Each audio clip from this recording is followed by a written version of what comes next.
Hey everyone, welcome to MarineMax. This is Lance Finucci, and today we're going to be taking a look at a 2016 Sea Ray 21 SPX. This boat has only 34 hours on it.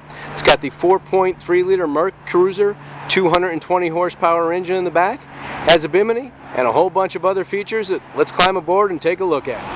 As soon as you climb aboard the 21 SPX, you'll notice the roomy interior with carpet throughout. Additionally,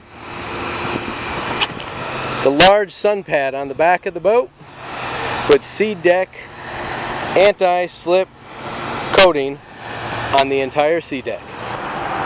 Helm design is straightforward and exactly what you need.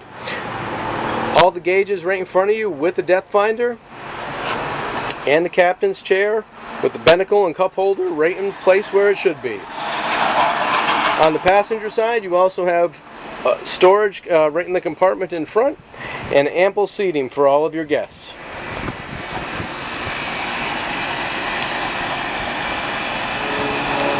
There's plenty of area to lay out on the bow. There's storage underneath both of the side cushions, and that front cushion comes out for an integrated step when you pull up on the islands and you just want to climb right off the boat. Once again, this is a 2016 Sea Ray SPX, company with over 60 years of history as some of the best bow riders in the industry. Come on down and take a look.